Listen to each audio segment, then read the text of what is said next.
Hello, my friends. Today's lesson is special. You will not read grammar or memorize rules. You will speak real questions, real answers, real life. I will ask you simple questions, give examples, and then it will be your turn to speak out loud. You do not need to be perfect. You just need to try. Fluency begins when you stop waiting and start speaking. Mistakes are not the problem. Silence is. So today, let your voice be free. Speak with confidence, even if your sentences are simple. Every word you say is a small victory. Take a deep breath. Relax. You are here to grow. Together, we will make English feel natural, easy, and alive. This is Real English Questions and Answers Practice. Let's begin. Chapter 1. The first thing you do after you wake up. Every morning is a small beginning. When you open your eyes, the world feels new again. You may hear a sound outside, maybe birds, maybe cars, maybe the soft hum of your alarm. In that moment, before you even speak, your mind starts to move in English today. So, let's start there. What is the first thing you do after you wake up? Say it in your heart. Feel the words forming. Don't worry about grammar. Don't worry about being right. This is your time to speak freely and enjoy the sound of your own voice. Maybe your answer is simple. You can say, I check my phone. Or you can make it a little longer. I check my phone and turn off the alarm. That's good. Now try to stretch it a little more. When I wake up, the first thing I do is reach for my phone. I turn off my alarm and look at my messages. I don't always reply, but I like to see what's new. See how your sentence becomes more alive when you add small details? You are not only saying words, you are telling a small story from your life. That is how real English grows, not from rules, but from your real feelings and moments. Now your turn. Imagine I am sitting in front of you smiling, waiting for your answer. Say it out loud. You can even pause the video if you need more time. Tell me, what is the first thing you do after you wake up? Speak slowly, one word at a time. Feel how your mouth shapes the words. Feel proud that you are speaking in another language. This is your practice, and no one can take it away from you. Maybe you said, I brush my teeth right away. Maybe you said, I open the window and stretch. Maybe you said, I stay in bed for 5 minutes and think about my day. Every answer is perfect because it is yours. You are not trying to copy someone else. You are creating your own English, the English that belongs to your life. Now let's add more heart to your answer. Think about why you do that thing first. Say, I brush my teeth because I like to feel fresh. Or, I open the window because I love the morning air. Or, I stay in bed because I want a few quiet minutes before the day starts. These small reasons turn your sentences into meaning. They connect your emotions with your English. That is where fluency begins, when your thoughts and your words start to live together. When you do this every day, something amazing happens. Your brain begins to think in English. You stop translating, you just speak. At first, it feels strange, but day by day, you will notice that your words come faster and your ideas flow naturally. That's because you are training your mind through real use, not memorizing from a book. You are learning the way children learn by living it. So take a deep breath and say it again, this time with confidence. The first thing I do after I wake up is bud and finish the sentence in your own way. Speak with energy. Speak with belief. You are not just repeating, you are expressing. Every sentence you say builds a new path in your mind. Every sound you make in English is a small victory. You did it. You spoke real English. This is not a dream. This is practice that works. You spoke, you felt, you grew. And when you do this every morning, you don't just practice English, you build a new version of yourself. Confident, clear, and ready to express your thoughts to the world. That is the power of speaking real English. Chapter 2. What do you hear right now? Take a moment and listen. Really listen. What do you hear right now? Maybe it is the sound of birds outside your window. Maybe a car passing by. Maybe the quiet hum of your fan. Or maybe you hear your own breathing. Every sound is part of your world. When you listen in English, you are not just hearing sounds. You are training your brain to describe life in another language. That is the secret of thinking in English. So, let us begin. What do you hear right now? Say it slowly with me. What do you hear right now? Feel each word. Let it move through your mouth softly and naturally. Here is my short answer. I hear birds. Simple and beautiful. I hear birds. Now let's make it a little longer. I hear birds outside. It is peaceful and quiet. Do you feel how that sounds like real life? You can almost see the scene in your mind. Now make it even more natural. Right now, I hear some birds near my window. It is a soft sound. I also hear a car passing on the road. It is a calm morning and everything feels slow. These are not just sentences, they are living pictures. When you describe what you hear, you are not memorizing English. You are using it to connect with the world around you. Now your turn. Close your eyes for a few seconds and listen carefully. What do you hear? Speak it out loud. Maybe you hear children playing. Maybe you hear people talking downstairs. Maybe you hear music from another room. Say it in English. It does not have to be perfect. What matters is that you are saying it. Every word you speak is a small success. Speak with honesty. Speak with calm confidence. I will give you time. You can pause and think. Now, let's make it a little deeper. Describe the sound. Is it loud or soft? Is it fast or slow? Do you like it or not?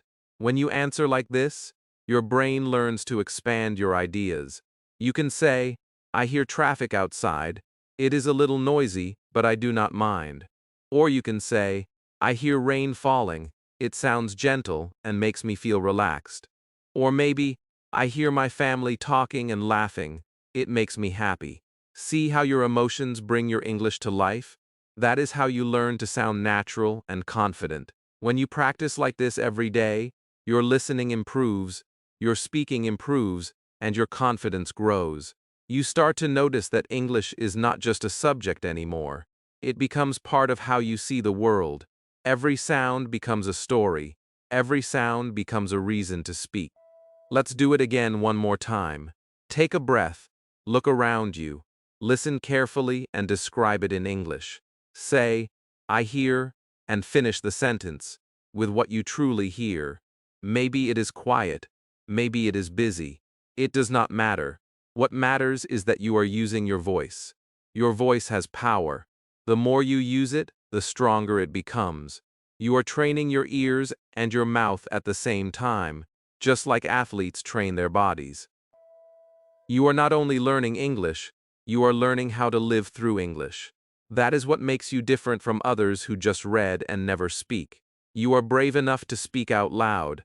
You are brave enough to sound imperfect because you know that every small step is progress. Keep listening, keep describing, keep feeling, because real English begins when you connect words with your real world. The sound you hear right now is not just a noise. It is a chance to grow, to learn, and to become fluent one word at a time. Chapter 3. What time do you usually go to bed? Every day has a beginning and an ending. The morning wakes you up, but the night teaches you to rest. When the world gets quiet and the lights turn low, that is when you prepare your mind and body for sleep. Today's question is very simple, but very real. What time do you usually go to bed? Say it softly with me. What time do you usually go to bed? This is not just a question about time. It is a way to talk about your daily life in English, to describe your habits, and to express who you are through small routines. Let me give you an example. My short answer is simple. I go to bed at 11. Easy, right? Now let's add more. I usually go to bed around 11 at night. Sometimes I sleep earlier, sometimes later. See how that already feels more natural? Now we can grow that answer. I usually go to bed at 11. I try to sleep early because I wake up at 7 in the morning. But sometimes I stay up late if I am not tired. It depends on the day. That is a real answer from a real life. And when you say it in English, you are not only practicing vocabulary, you are practicing your rhythm, your thoughts, and your story. Now it is your turn. Take a moment and think. What time do you usually go to bed? Say it out loud. Do not just think the answer. Speak it. Your brain needs to hear your own voice. Maybe you say, I go to bed at 10. Maybe you say, I go to bed very late, around 1 in the morning. Maybe you say, I sleep early because I wake up early.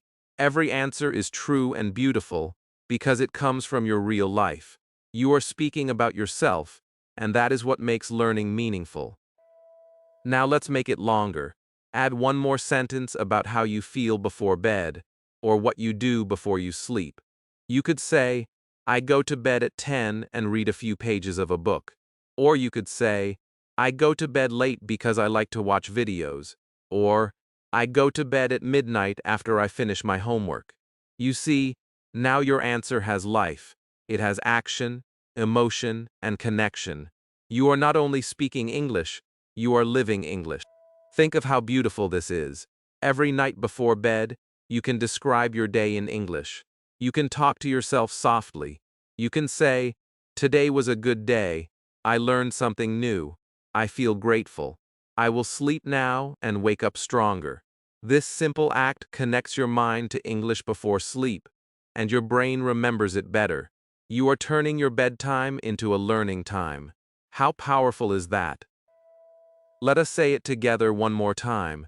What time do you usually go to bed? Answer slowly. Feel the calm in your voice. You can pause if you need to. There is no rush. Fluency does not come from speed, it comes from comfort. Every time you speak slowly and clearly, you teach your tongue and your mind to work together. That is how confidence begins. Now smile, because you are doing something wonderful.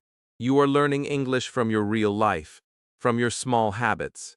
When you talk about what time you go to bed, you are not repeating a textbook. You are telling your story in another language. That is real progress. So tonight, when you lie down, remember this practice. Speak a few words in English before you sleep. Let your last thoughts of the day be in English.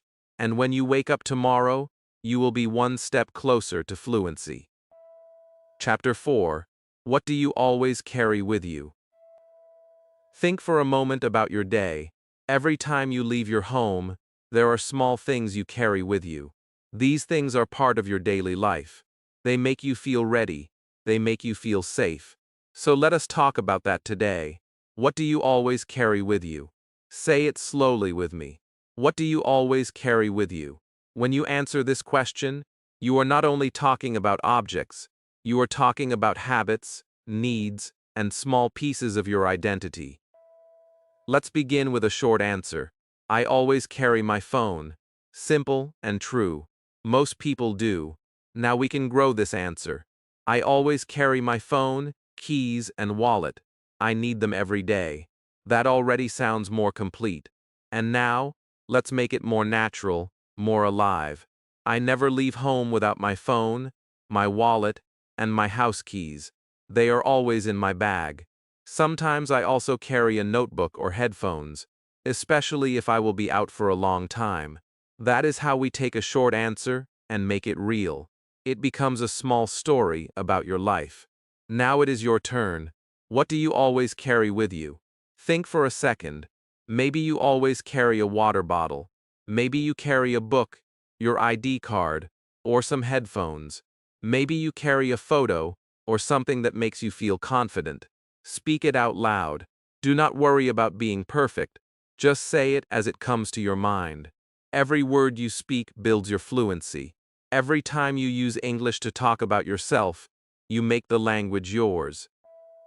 Let us add one more sentence. Tell why you carry it.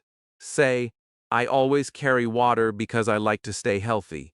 Or, I always carry my headphones because I love listening to music. Or maybe, I always carry my book because I like reading when I have free time. When you add reasons, your sentences become more meaningful. You are not just naming things, you are explaining your life in English. That is what makes speaking interesting and real. Now let us go deeper. Think about how these small things represent you. For example, if you always carry a notebook, maybe you love to write ideas or draw. If you always carry your phone, maybe it helps you stay connected to your friends or family. When you start thinking like this, your English becomes emotional. It connects with who you are.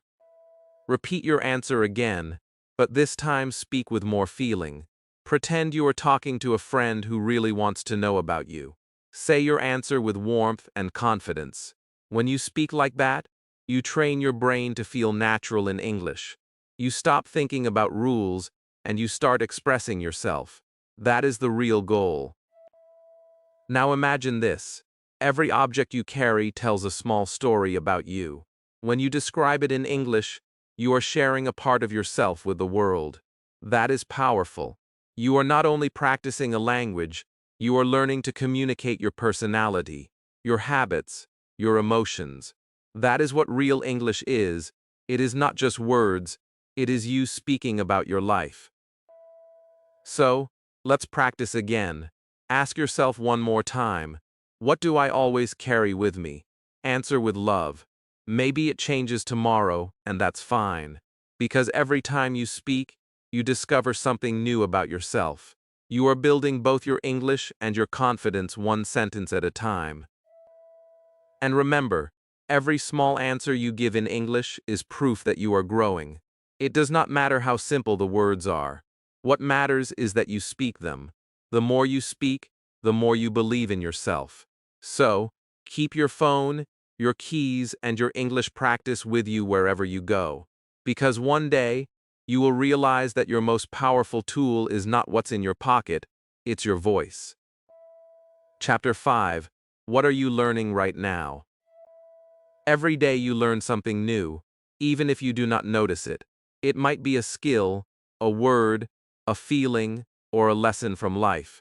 Learning never stops. It keeps your mind alive and your heart growing. So today's question is simple but beautiful. What are you learning right now? Say it slowly with me. What are you learning right now? These words are not only about school or books. They are about everything that helps you grow and become better than you were yesterday. Let me start with a short answer. I am learning English. Simple, honest, and true. Now let us make it a little longer. I am learning English because I want to speak with confidence. I study a little every day. It sounds more real already, doesn't it? Now let us make it even more natural. I am learning English right now. I take online lessons 3 times a week. I also listen to podcasts and watch videos in English every day. It is not easy, but I enjoy it. I want to travel one day and speak freely with people from other countries. You see, when you add small details, your answer becomes a story. It becomes a reflection of your life. Now it is your turn. What are you learning right now? Think deeply for a moment. Maybe you are learning how to cook. Maybe you are learning how to drive.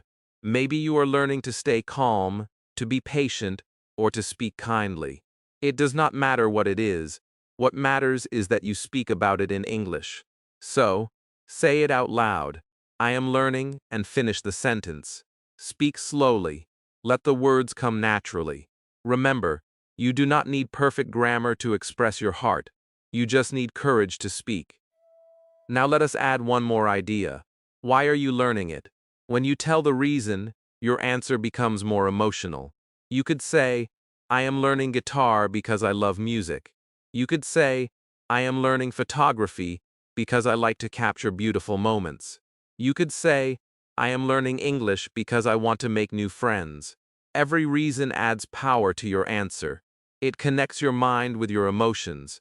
That connection makes your words unforgettable. When you learn something, your brain changes. It becomes stronger, faster, and more creative.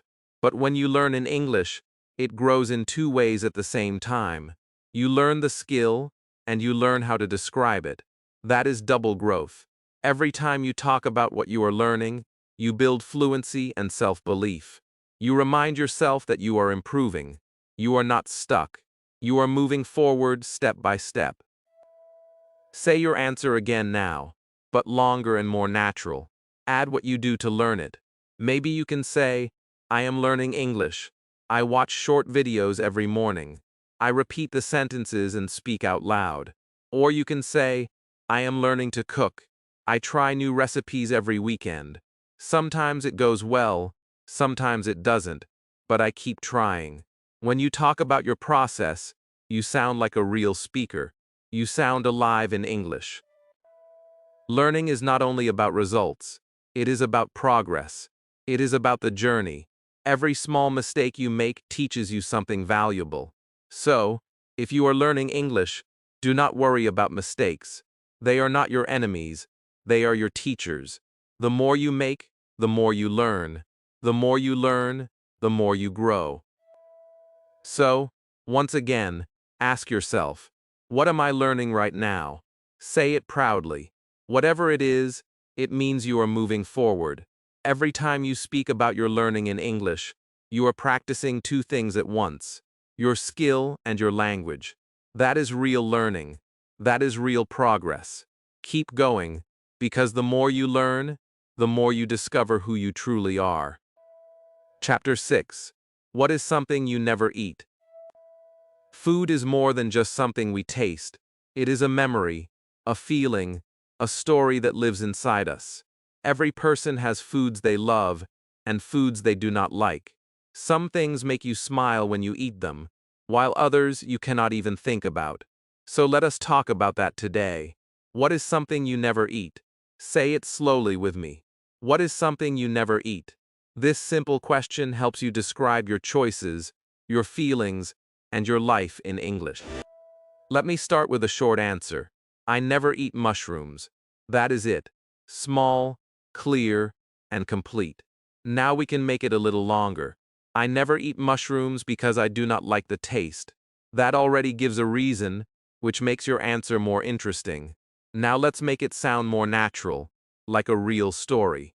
I never eat mushrooms. I have tried them many times, but I just do not like the flavor or the texture.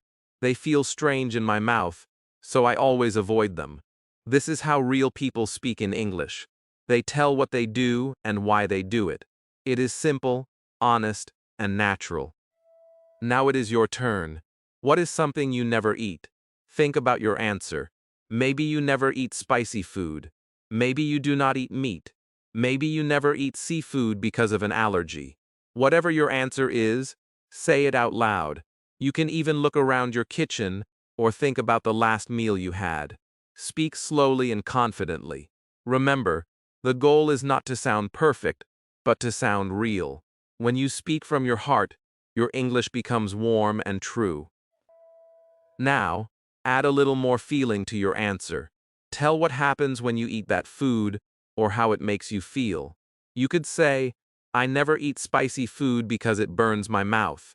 Or you could say, I never eat meat because I am vegetarian. Or maybe, I never eat eggs because the smell makes me feel sick. When you connect your emotions to your words, your sentences feel alive. This is how you train your brain to think naturally in English. Every time you explain a reason, you are not just giving information, you are building connection. You are learning to express yourself. That is what communication is about. Real English is not only about long words or grammar rules. It is about sharing your truth in a simple and clear way. When you talk about what you like and what you avoid, you are speaking from experience. That is the best kind of English. Now let us go deeper for a moment. Think about the foods you love and the foods you dislike. Each one tells something about you. Maybe your dislikes come from your culture, your childhood, or your health. When you describe them in English, you are not just practicing a language. You are telling a story about your life, your background, your feelings. That is what makes speaking powerful. English becomes more than words. It becomes your voice. So, one more time, ask yourself, What is something I never eat? Answer naturally. Say it with calm and pride. Maybe you never eat fast food because you like to cook at home. Maybe you never eat sweets because you want to stay healthy. Or maybe you never eat nothing unusual, and that is okay too. The point is to speak about your world. The more you describe, the more confident you become.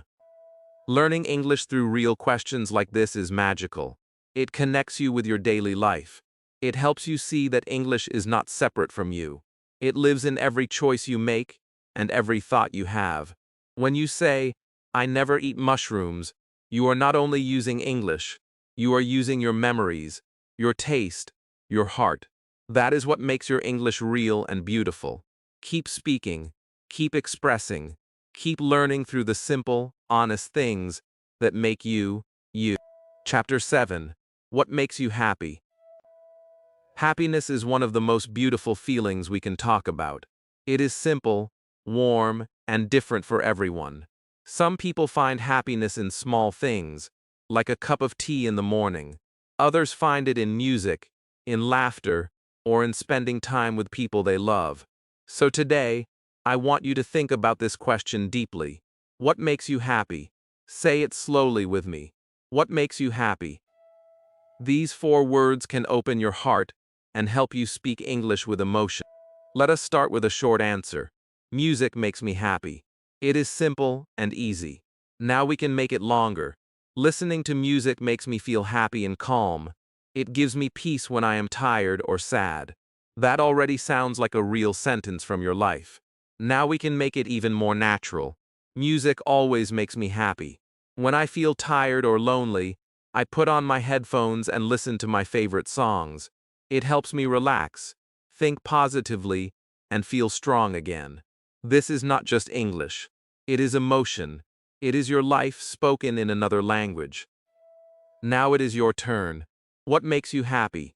Close your eyes for a moment and think about it. What are the things that make you smile without trying? Maybe it is spending time with your family. Maybe it is watching a funny movie. Maybe it is cooking for your friends or reading a good book. Whatever it is, say it out loud. I feel happy when I end up. And finish the sentence. Do not think too much. Speak naturally. The more you speak from your heart, the more fluent you become. Now, let us add a reason. Why does it make you happy? Try to say it in a full sentence. Spending time with my family makes me happy because I feel loved. Watching funny videos makes me happy because I forget my stress. Cooking for my friends makes me happy because I like to see them smile. Every answer is special because it shows who you are. You are not only practicing words, you are practicing feelings. That is how real communication begins. When you talk about happiness, something beautiful happens in your brain. It relaxes, it opens up, it helps you remember words faster and speak more clearly. Learning English through positive emotions makes it easier and more enjoyable. You are not fighting the language, you are flowing with it. Every time you speak about something you love, you are training your brain to connect joy with English. That is how learning becomes natural.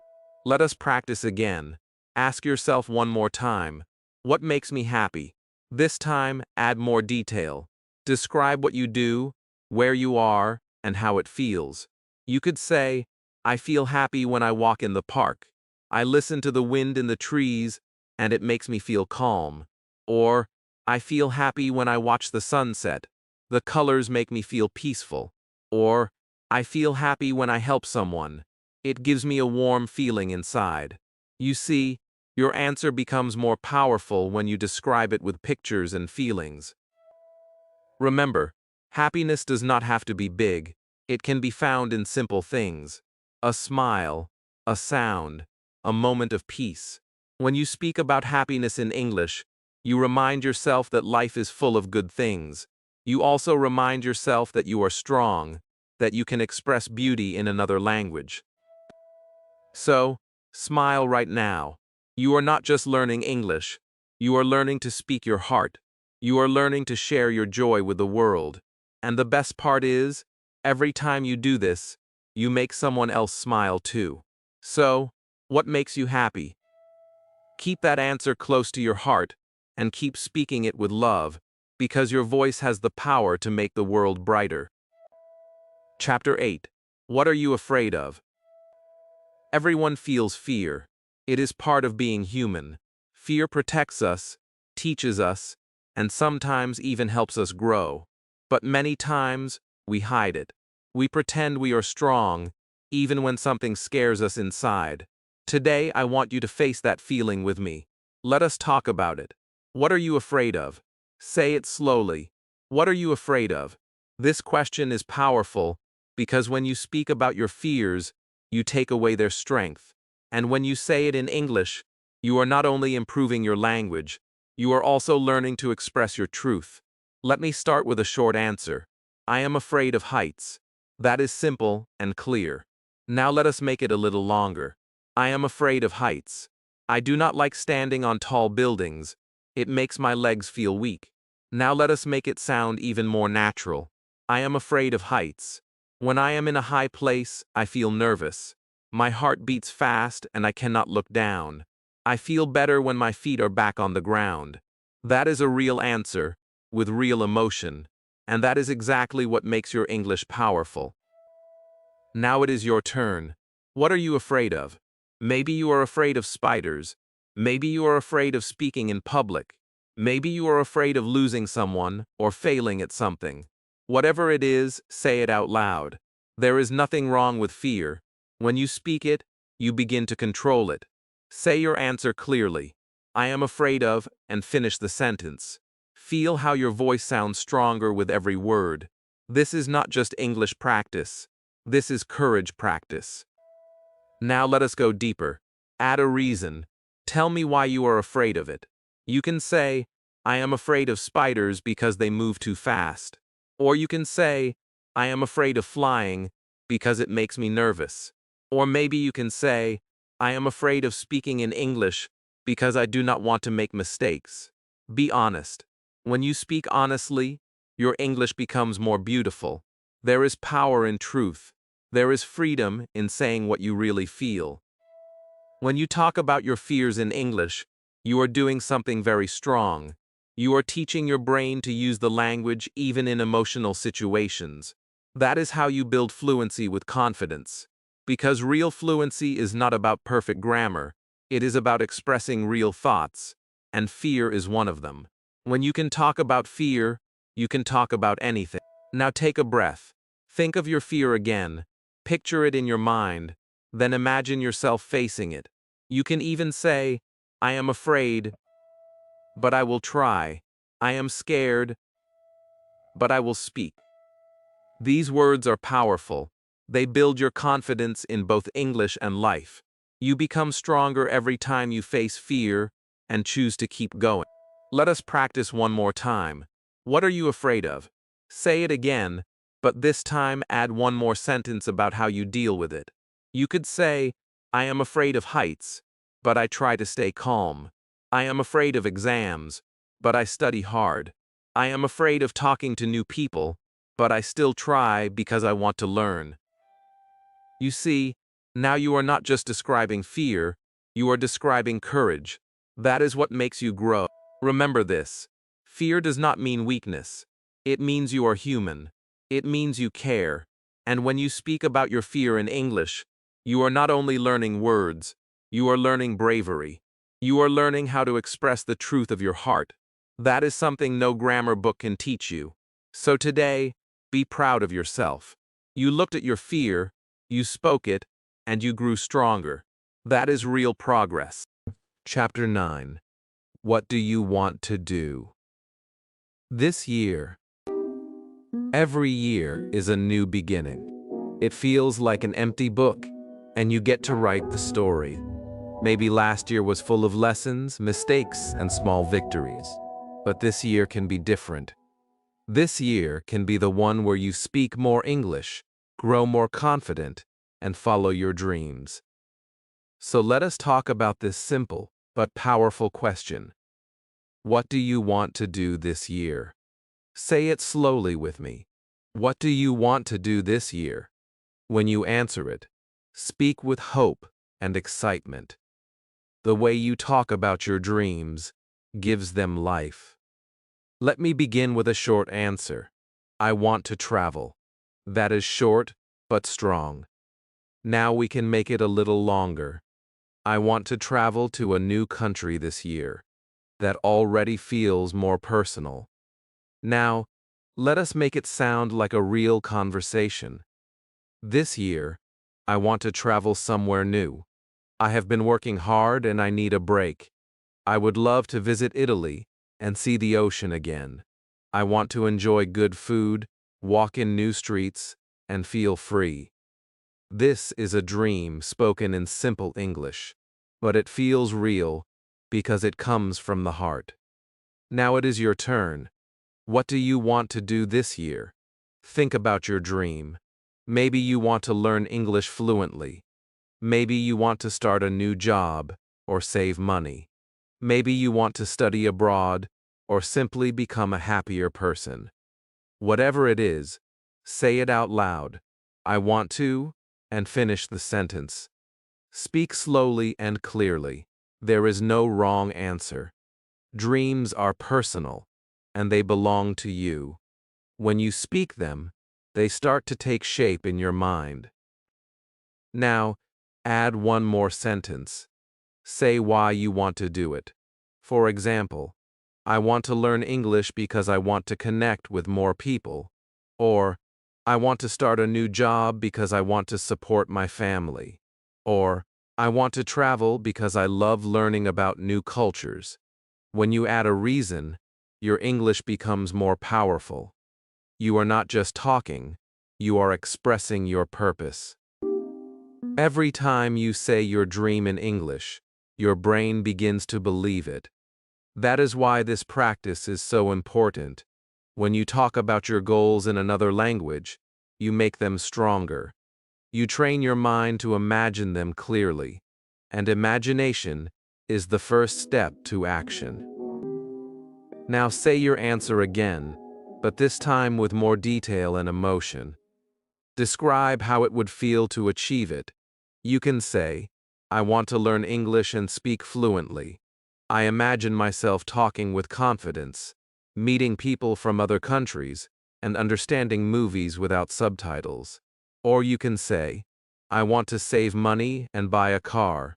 I can see myself driving it, feeling proud because I worked hard for it. When you describe the dream with feeling, it becomes real. Remember that progress takes time, but every small step you take brings you closer. You do not have to do everything in one day. You just have to keep moving forward. Speak your dream every morning. Write it down. Say it in English again and again until it feels like a part of you. This year is your year. The year you believe in yourself more than ever before. The year you stop doubting and start doing. The year you stop waiting for the perfect moment and start creating it. And every time you speak your dream in English, you make it one step closer to reality. So take a breath and say it once more. What do you want to do this year? Say it with belief, because the moment you speak it, the journey begins. Chapter 10. What do you like to do on rainy days? Rainy days are special. The world slows down. The air feels cool and fresh, and every sound becomes softer. Some people feel lazy when it rains. Others feel peaceful.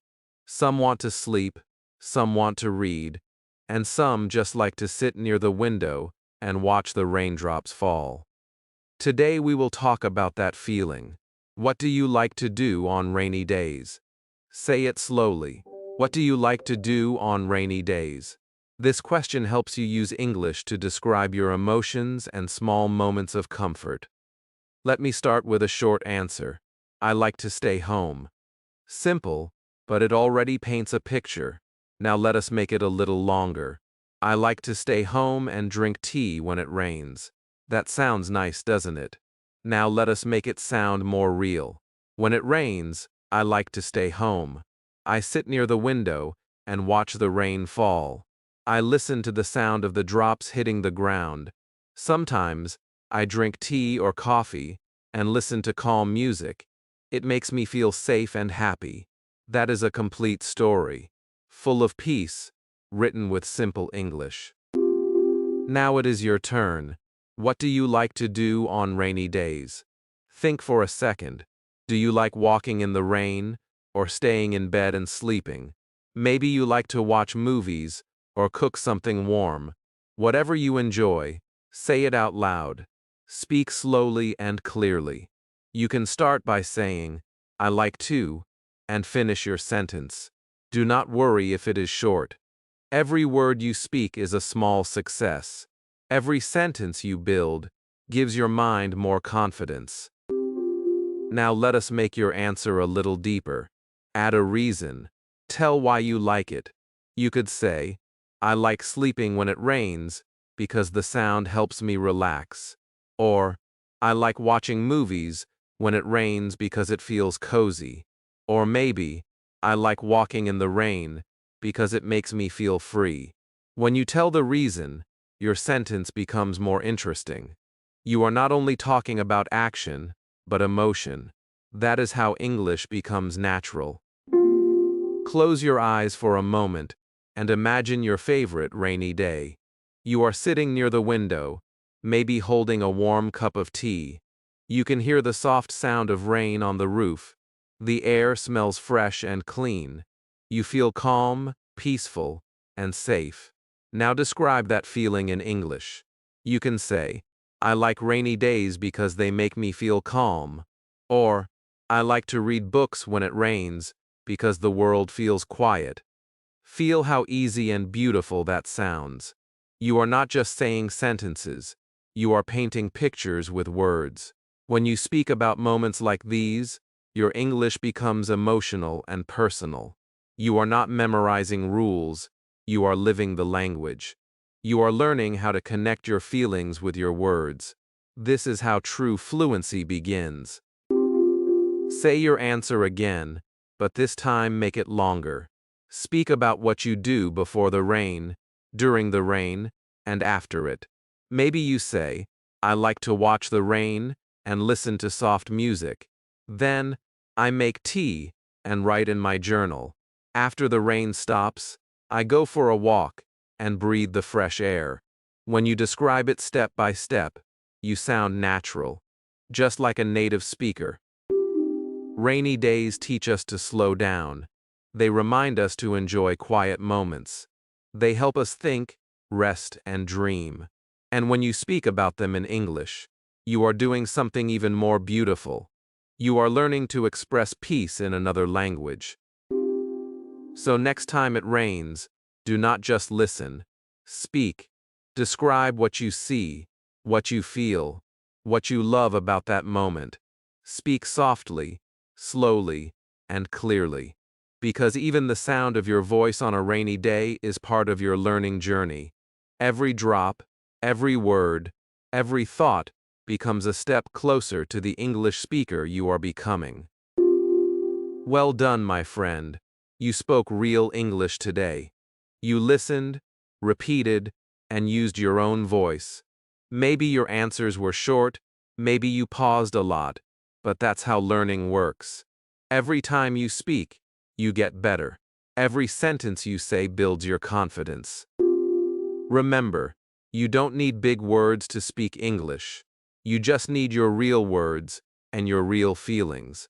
The more you use English, the more it becomes a part of you. Keep asking yourself these questions every day. Keep speaking, even when no one is watching. That is how fluency grows. Thank you for practicing with me today. You are doing amazing. If you enjoyed this lesson, tell me in the comments which question was your favorite.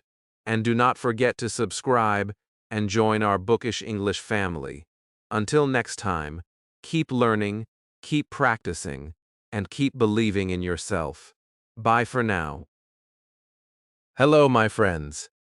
Welcome back to Bookish English 2. I'm Ariel, and today I want to tell you something simple but powerful.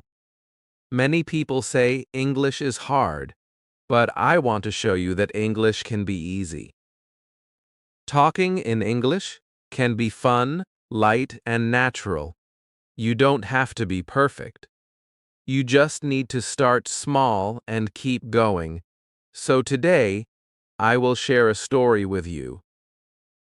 It's about how I learned to talk in English so easily. When I was young, I was afraid to speak. My mouth would freeze when I tried to say something in English. I wanted to speak, but no sound came out. I felt shy. I felt small. But one day, something changed. I realized I didn't have to speak perfectly. I just had to speak. One word, two words, then a full sentence. That's how it started. Slowly, my fear became my friend. I started to enjoy the sound of English words. I spoke even when I made mistakes. And that was the key. Speaking with joy, not fear. I remember the first time I spoke to my teacher in English. I said, "Good morning, Esley." She smiled and said, "Good morning, Ariel." That moment was small, but it made me feel big inside. I realized English was not a wall. It was a door. A door to new people, new stories, new worlds. From that day, I decided to open that door again and again. Every time I spoke, the door opened wider. At first, I made many mistakes. My words were broken. My sentences were not perfect.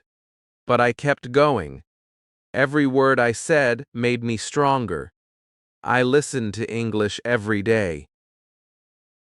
I listened to songs, short stories, and simple talks. Listening helped me understand how people speak. I noticed their rhythm, their tone, their pauses. I tried to copy them. I repeated what they said. I spoke to myself in the mirror. I said, "Hello, Ariel, how are you?" And I answered, "I am fine, thank you." It felt funny, but it helped. I was teaching my mouth to move in English. I was training my tongue, my lips, my voice. Talking became easier day by day. One morning, I looked in the mirror and said, "I can talk in English." And I smiled because I really could. I started to speak English at school. I talked with my friends. I asked, "What is your name?" or "Where are you from?" And they answered. Sometimes we laughed because I said something funny or wrong, but that was okay. We learned together. Speaking English became a game. The more I played, the better I became. I spoke slowly at first. I didn't rush. I let my words come out like small steps. Step by step, my voice became strong. I remember walking to school, whispering English words to myself. I said, "Sky, blue sky, big tree, small bird." Everything I saw, I said it in English. That small habit changed everything. I was not studying English. I was living in it. The world around me became my classroom. The trees, the roads, the people, they all helped me talk in English. I started to think in English too. At first, it was hard. My brain wanted to translate. I would think in my language first, then in English. But I told myself, no translation, just feel the words. So I began to think small things in English, like, "I'm hungry," or "I'm happy," or "It's a sunny day." The more I did this, the more natural it felt. Thinking in English made speaking so easy. I didn't have to search for words anymore. They just came. I remember sitting by the window one evening. The sun was going down. The world looked quiet. I said to myself softly, "Today was a good day," and I realized something. English was no longer strange.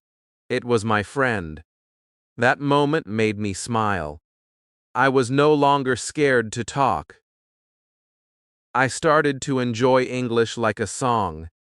Each word had its own music. I liked the sound of beautiful, the calm of peace, and the rhythm of together. I spoke these words again and again until they felt like mine. I learned to talk by listening, repeating, and feeling. I didn't study long grammar rules. I didn't try to remember everything. I just talked. Simple words, small steps, big heart. That's how I did it. I remember my first English talk with a foreigner. My hands were shaking. My heart was beating fast. But I smiled and said, "Hi, how are you?" The person smiled back and said, "I'm good. How about you?" That small talk made me so happy. It showed me that I could really connect with people through English. It was not about perfect words. It was about connection. English helped me meet people from other countries. We talked, we laughed, we shared stories. I learned about their lives, they learned about mine. And every time I spoke, I learned a little more about myself. Talking in English made me more confident, more open, and more alive. I found my voice. And now, I want you to find yours too. You can talk in English so easy, you just need to start. Don't wait for the perfect time. The perfect time is now. Start with one word. Say it out loud, feel it. Then say another. Don't be afraid. Your mouth will learn, your brain will learn. You will learn. Talking is not about knowing everything. It's about expressing yourself with what you know. Even if you know 10 words, use them. Talk with them. Build with them. Those small words will grow. Soon, you will have more. I promise, it will happen. Just like a baby learns to speak by trying, you will learn the same way. Step by step, word by word. Every time you speak, you plant a seed. And soon, those seeds will grow into a big, beautiful garden of English. You will speak with confidence and joy. You will smile when you talk. You will feel proud. You will feel free. That's the magic of English. It gives you a new voice. So, my dear friend, start today. Talk to yourself. Talk to your mirror. Talk to the sky. Just talk. Don't wait for perfect grammar. Don't wait for perfect words. Just open your mouth and speak. You can talk in English so easy, you just need to begin. After I started talking in English every day, something amazing happened. My fear started to disappear. I did not feel shy anymore. My heart felt light when I spoke. I made mistakes, but I smiled. I told myself, "It's okay, Ariel. Mistakes help you learn." Every time I said a wrong word, I learned a new one. Every time I forgot something, I found a better way to say it. Slowly, my English started to sound natural. I could say what I wanted. I could share my thoughts. I could tell stories. Talking became my favorite way to learn. I remember walking home one day and talking to myself. I said, "Today, I will eat rice. Then, I will watch a movie." It was a small talk, but it helped me think in English. Every little talk made me better. I didn't care if people looked at me. I knew I was growing, and that made me proud. One evening, I went to a small park near my house. There were kids playing and people walking. I sat on a bench and listened to the sounds around me. I heard people talking in my language, and I thought, I wish I could hear English everywhere. Then I smiled and decided to make that happen. I took my phone and played a short English story. I listened with my earphones and repeated the words. I whispered them softly. The air was cool. The sun was orange. It felt peaceful. I was learning while sitting in the park. That's when I realized English can be learned anywhere. You don't need a classroom. You don't need books all the time. You can learn just by living your day in English. When I walked, I named things around me in English. I said, tree, car, road, sky, bird. These small words made my world English. My mind started to live in English. Talking became so easy because English was everywhere with me. I remember once, my neighbor saw me talking to myself and asked, "Are you okay, Ariel?" I laughed and said, "Yes, I'm just talking in English easily." She smiled and said, "You are improving every day." Her words made me happy. It showed me that practice really works. The more you use English, the more it becomes part of you. I learned that talking to yourself is not silly, it's smart. It trains your mouth, your ears, and your brain at the same time. When you talk to yourself, you are never afraid of mistakes. You are free. You can try anything. You can say words again and again until they feel natural. That's how I learned to say sentences easily. I didn't worry about grammar or big words. I focused on speaking simple English that felt real. I said things like, "I like this, that's good, let's go, I don't know." These small sentences helped me sound natural. Step by step, my speaking became smooth. I started to talk with my friends in English too. At first, they laughed a little because we all made mistakes. But soon, we started enjoying it. We had fun talking in English. We played small games like describe this thing in English, or say 5 English words in 10 seconds. We laughed, we forgot words, we helped each other. Learning became like playing. I realized English is not just about words. It's about feelings.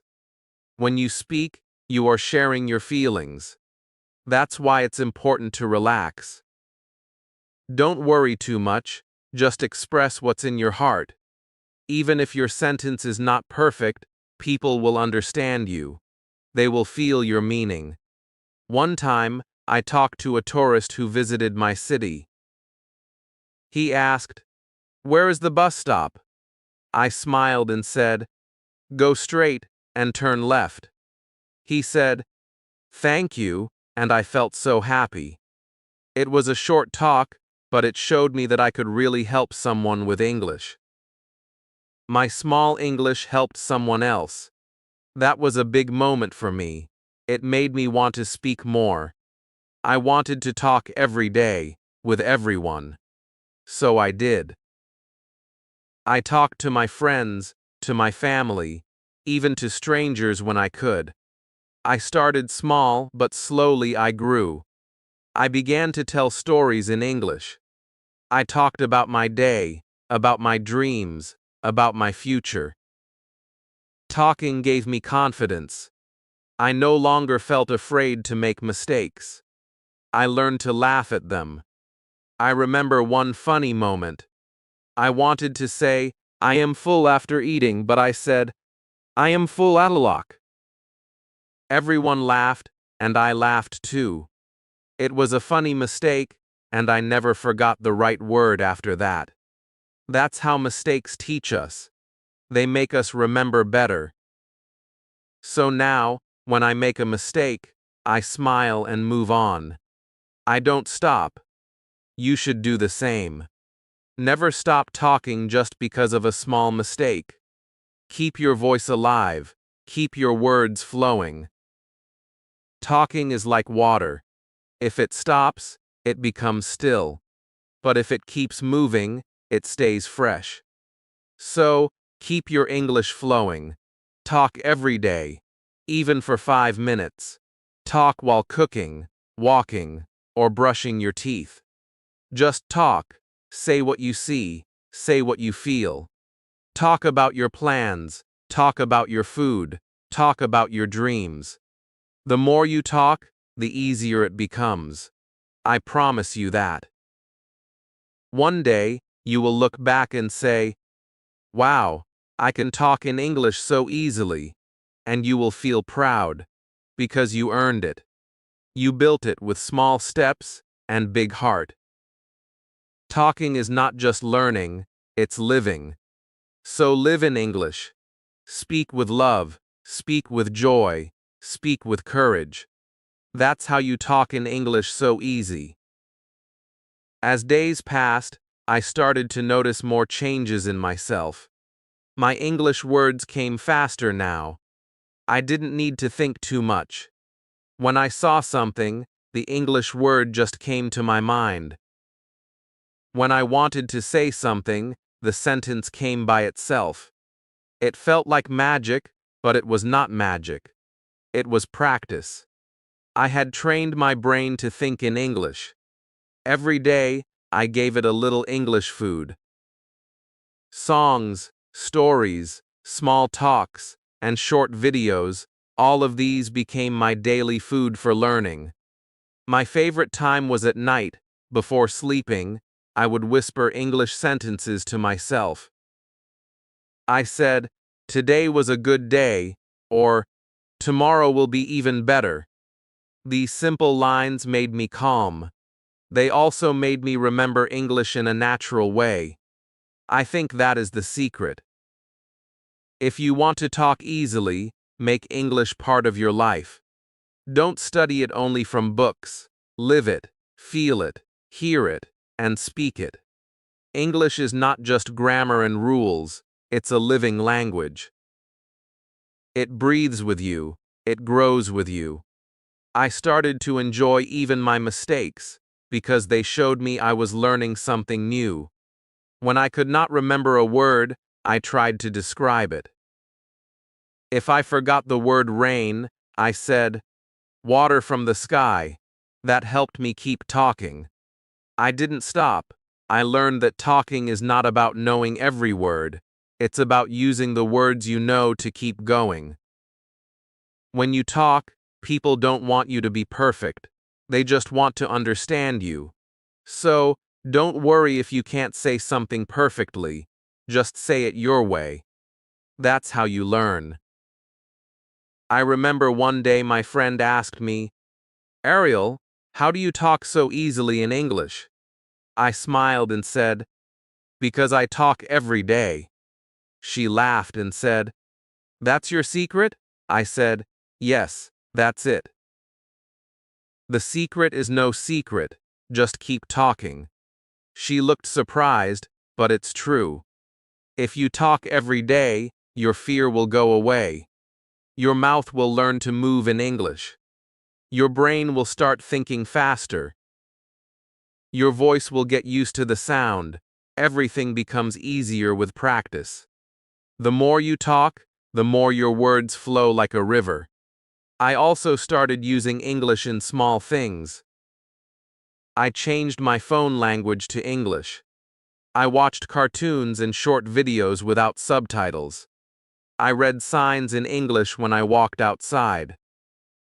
These small things made a big difference. I didn't even feel like I was studying. I was just living with English around me. And the more English I heard, the more I wanted to speak.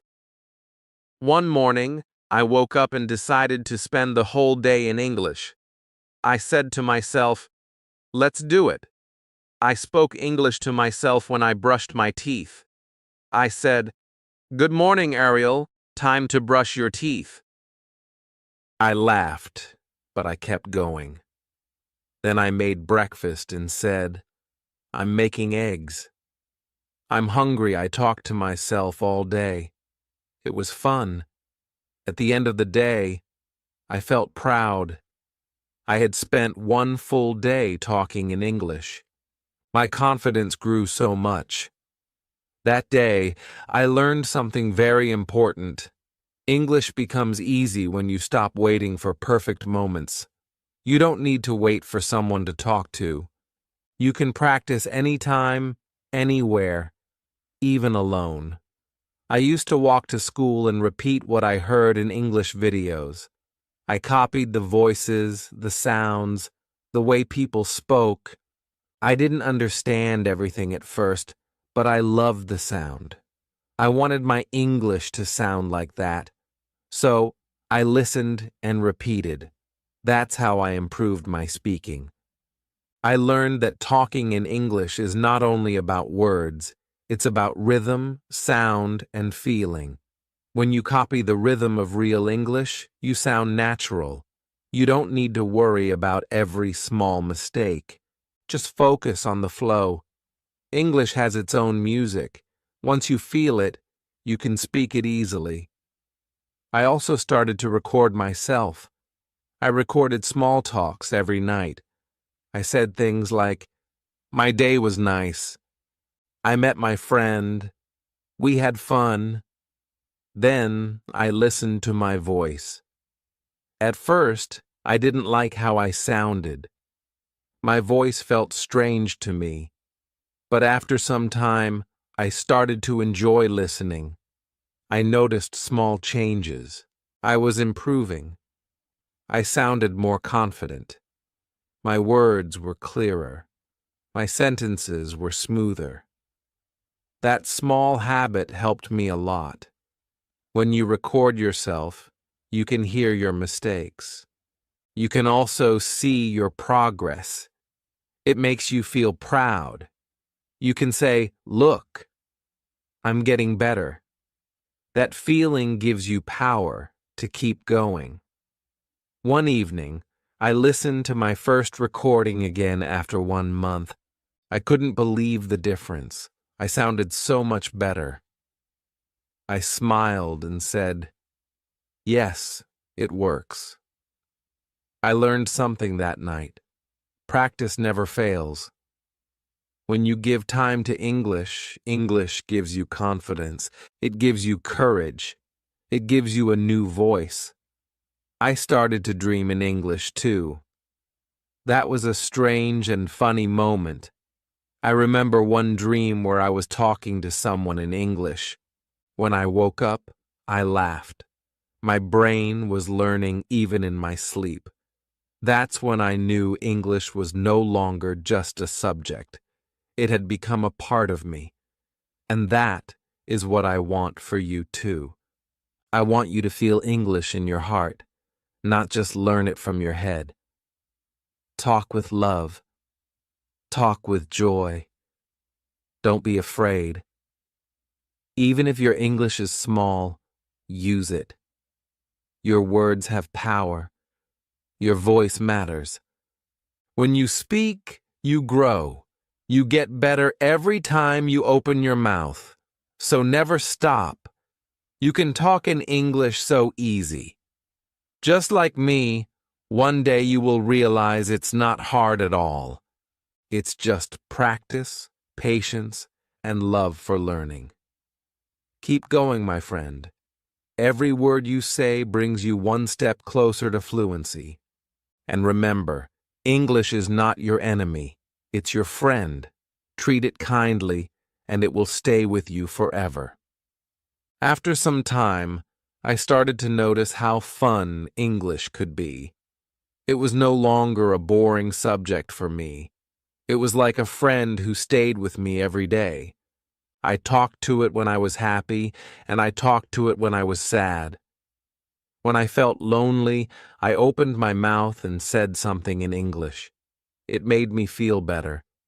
I began to see that English is not just words and grammar. It is a feeling, a sound, and a way to connect. I watched small videos on my phone every night. Sometimes they were funny. Sometimes they were about animals or travel. I listened carefully and repeated the words. I didn't understand every word, but I kept going. Slowly, my ears got used to the sound. I started catching new words without even trying. One night, I watched a video about a man who learned English by speaking with his mirror. He said he did it every day for 1 year. I smiled because I was doing the same thing. Talking to the mirror helped me a lot. When you speak to yourself in English, there is no fear. The mirror never laughs at you. It only listens. It helps you see your mouth move. It helps you hear your own voice. Every time I looked into the mirror, I saw a better version of myself. I said things like, "You are doing great," or "You can do this." These small words made me strong. They gave me hope. You can do the same. Talk to your mirror. Talk with love and courage. Talk with a smile. When you speak with a smile, your words become soft and beautiful. People like to listen to you more. I also learned to speak with my heart. I stopped trying to sound perfect. I started to speak from my feelings. When you speak from the heart, your English becomes real. People feel your meaning, even if your words are simple. I remember one time my teacher asked, "Ariel, what is your dream?" I said, "My dream is to talk to the world in English." The class went quiet for a second, then everyone clapped. That was the first time I said my dream out loud. It made me feel brave. From that day, I started to practice with more love and purpose. I wanted to share my thoughts, my stories, and my world through English. Every day, I spoke something new. I talked about my school, my family, my food, my plans. I didn't stop. I talked while walking, cooking, or cleaning. I spoke when nobody was listening. I made English my daily song. I learned that when you talk often, your mouth becomes strong and your mind becomes clear. Words start to come naturally. You don't have to push them. They just flow. I used to get stuck in the middle of sentences before. My mind would go blank.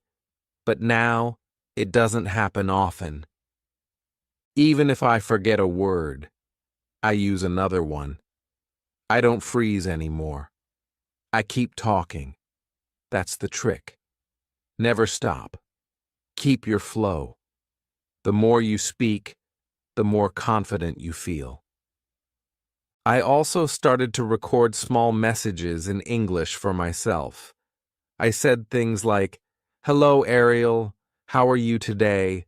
and "Good job. Keep going." Listening to those messages made me smile. It felt like I was talking to my future self. My English voice became my motivation. One day, I played my old recordings from 3 months before. I could not believe how different I sounded. My voice was more clear now. My pronunciation was better. My sentences were longer. I felt proud. I said to myself, "Ariel, you are doing great. Keep talking." I realized that progress happens slowly, but it happens. You just need to keep going. You can't give up because one day you feel shy or tired. You have to speak through your fear. Every time you speak, you win a small battle. That's how you grow. I also joined a small online group. There were people from different countries. We met once a week to talk in English. At first, I was shy. I didn't know what to say, but everyone was kind. They made mistakes too. We laughed together. We learned together. Those talks helped me improve a lot. I realized that everyone is learning. Nobody starts perfect. Everyone begins with fear. But when we share that fear, it becomes smaller. So, if you ever get a chance to talk with others, don't say no. Join them. Talk freely. You will see how much you grow. Talking to real people is one of the best ways to learn. You learn new words. You learn real expressions. You learn how people use their tone and body when they speak. It makes your English come alive. After a few weeks, I was speaking more easily. I didn't need to think about grammar all the time. My words just came out. I could tell stories, ask questions, and even joke a little. That's when I understood something important. Grammar helps, but practice helps more. You can read all the grammar books in the world, but if you never open your mouth, your English will sleep. Talking wakes your English up. So, wake it up every day. Even 5 minutes of speaking is enough. I spoke while walking to the shop. I spoke while washing dishes. I spoke before sleeping. English became part of my every moment. It became part of me. I felt happy, strong, and free. Talking in English was no longer scary. It was joyful. It was my new habit, my new friend. It followed me everywhere, and I welcomed it with a smile. Sometimes people asked me, "Ariel, how did you start speaking English so well?" I always smiled and said, "I just kept talking." They thought I had some secret, but the real secret was simple. I talked every day, even when I didn't feel ready. I spoke small sentences, but I spoke with feeling. I didn't wait for the perfect moment. I created it. You see, the right moment never comes. You must make it. If you wait until you feel perfect, you will wait forever. I learned that it's okay to make mistakes. In fact, mistakes are proof that you are learning. Every time you make one, you learn something new. You learn what works and what doesn't. You learn how to fix it next time. So now, when I make a mistake, I don't feel bad. I smile and keep going. That's how I grow. I remember one day I was talking to an online friend from Japan. We were both learning English. I said, "Yesterday I go to the park." My friend smiled and said, "You mean went to the park?" I laughed and said, Yes, went." We both laughed again. It was funny, but it was also beautiful. I didn't feel shy. I felt connected. That's the magic of learning with others. You correct each other with kindness, and you move forward together. After that, I stopped caring about being perfect. I cared about being understood. I cared about enjoying the talk. English became my bridge to the world. I met people from India, Brazil, Egypt, and Korea. We shared stories about our cultures, foods, and dreams. It was amazing how one language could connect so many hearts. We all came from different places, but English made us feel close. That is when I truly fell in love with the language. It wasn't just grammar or vocabulary, it was emotion, it was connection, it was understanding. That's what makes English alive. When you see it that way, it becomes easy. It becomes part of you. Sometimes, when I walk outside, I describe things in English in my head. I say, the sky is blue. The air feels soft. The birds are singing. I don't do it because I have to. I do it because it feels nice. It keeps my English fresh. It keeps my thoughts moving in another rhythm. I think in two languages now. My language and English. It's a beautiful feeling. It makes me see the world in new colors. One evening, I was sitting near my window watching the sunset. I spoke softly to myself in English. I said, the sky is painting itself orange. The sun is saying goodbye. Those small lines made me smile. I realized that English had become my way of expressing beauty. It was no longer a task. It was my art. If you want to speak easily, find the beauty in English. Don't see it as hard work. See it as your friend, your tool to share your heart. Every word you speak is a small light. Even if you speak slowly, your light shines. Even if you forget words, your meaning stays. People can feel it. That is what matters most.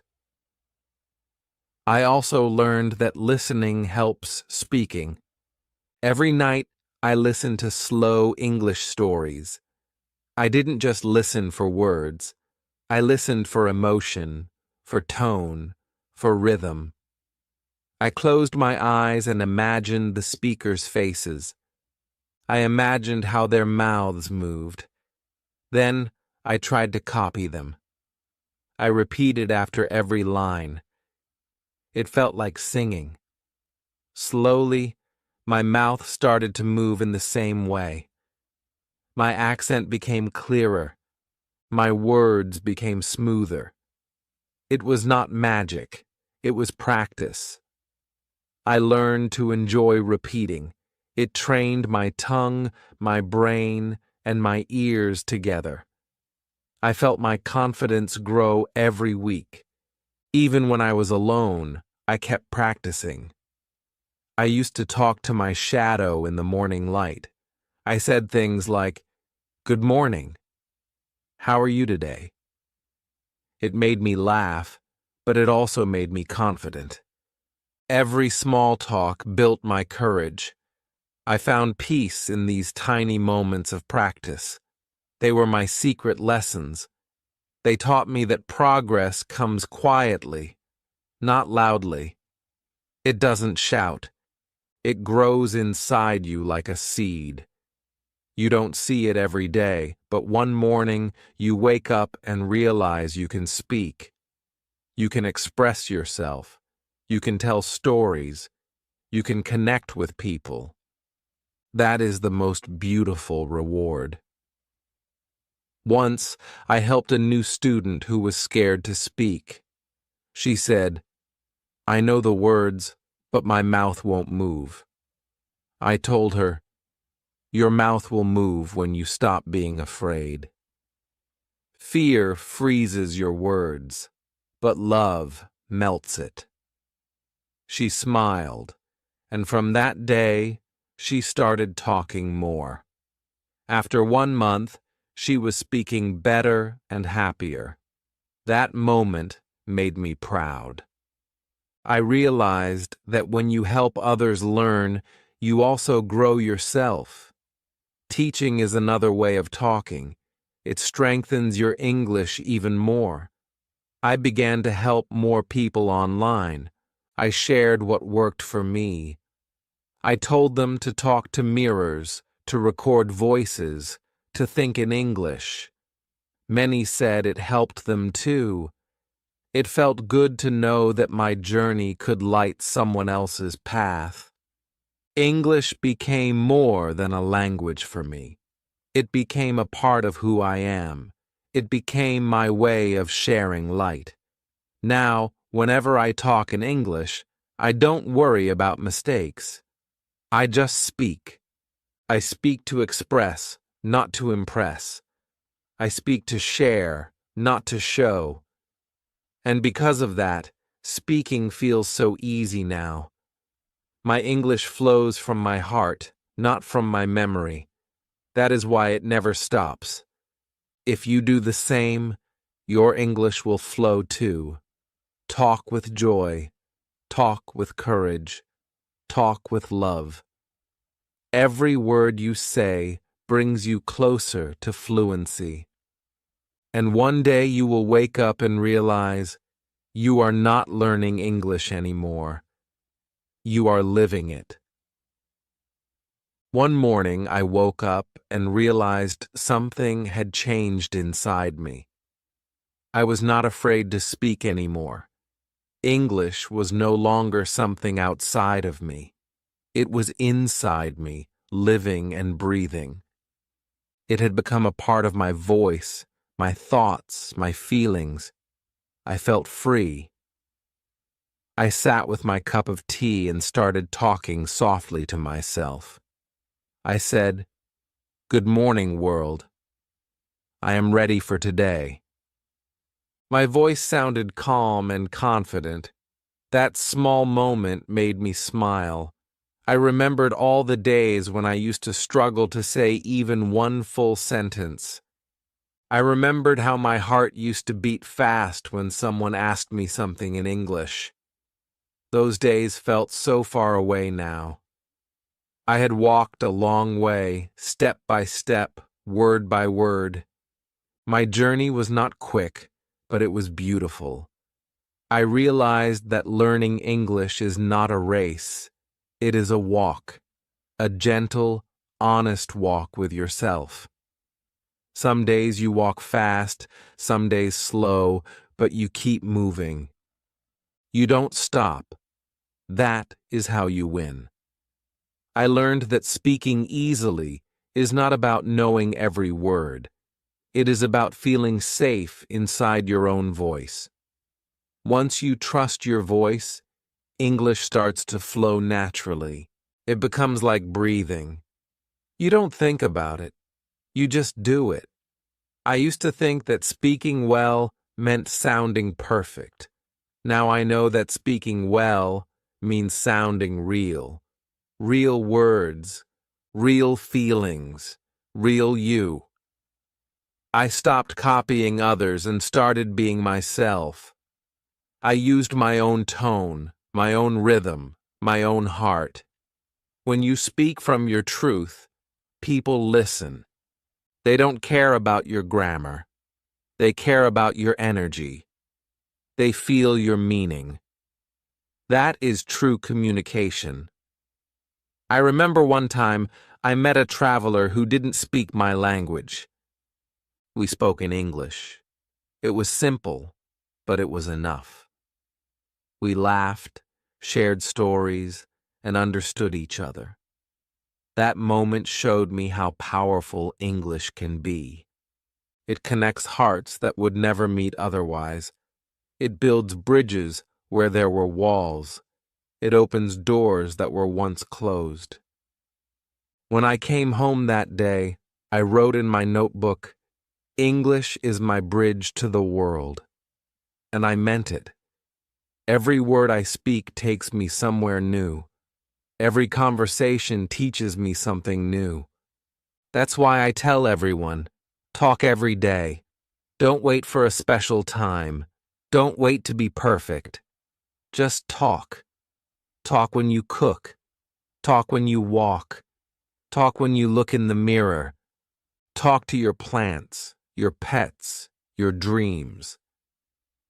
Every word you speak in English is like watering a small seed. One day, that seed will grow into a beautiful tree. You will stand under it with pride, knowing you grew it with your own voice. I also learned to be kind to myself. There were days when I made many mistakes. days when I forgot simple words, days when my tongue felt heavy. But I didn't give up. I said to myself, "It's okay, Ariel. You are learning." I treated myself like a friend, not an enemy. That kindness gave me strength.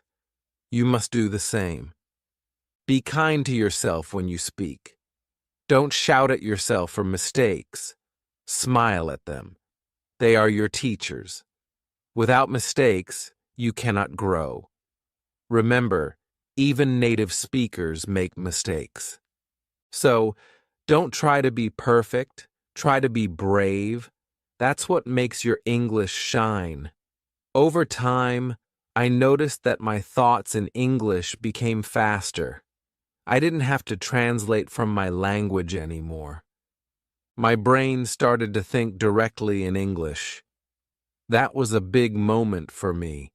It made everything easier. I could reply faster, understand better, and express more clearly. That's the secret goal of speaking practice, to think in English. And it happens only when you talk a lot. Reading helps, listening helps, but talking changes everything. Talking makes the words alive inside you. It gives them a heartbeat. It gives them power. One evening, I went for a walk under the stars. I spoke softly to the night sky in English.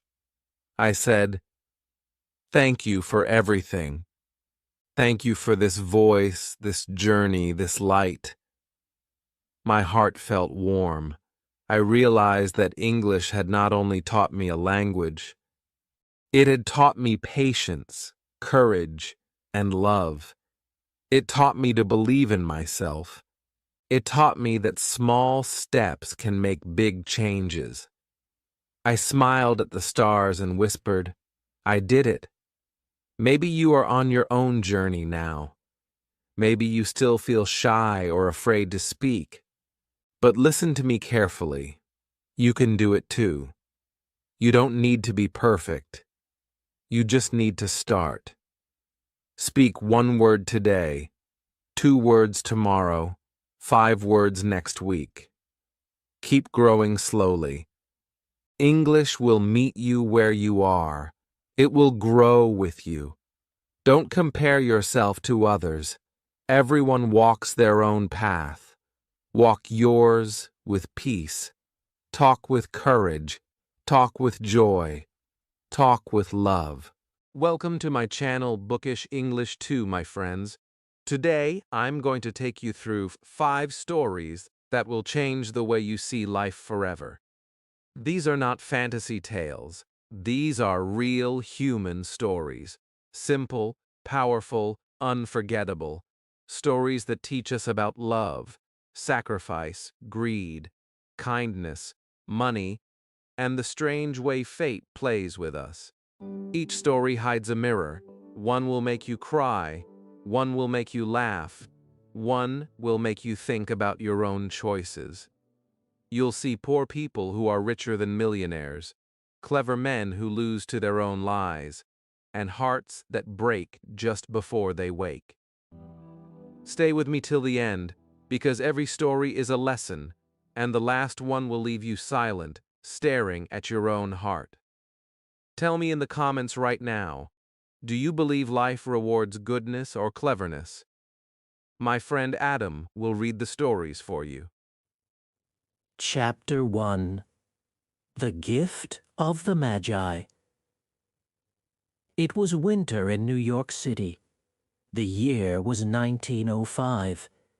The streets were full of lights, carriages, and people moving fast through the cold air. Expensive stores showed beautiful gifts behind glass windows. Shiny watches, long gold chains, dresses, and hats waited for rich people to buy them. But in a small street, behind an old wooden door, lived a young couple who didn't have much money but had something more precious than all those golden things. They had love. Her name was Della, and his name was Jim. They lived in a tiny apartment that cost only $8 a week. It had 2 small rooms, 1 table, 2 chairs, and no special decorations. There were no pictures on the wall, no flowers on the table, only the feeling of love that made the home warm even in the coldest days. Jim worked long hours in an office for $20 a week. Every evening he came home tired, but the moment he opened the door and saw Della's smile, his tiredness disappeared. They didn't have much, but they had each other, and that was enough. Now it was the day before Christmas. Della sat near the window counting her money. $1, $2, then some coins. Altogether she had $1.87. She counted it again and again. She wanted to buy a Christmas gift for Jim, something special that could show her love, something that could tell him, "You are everything to me."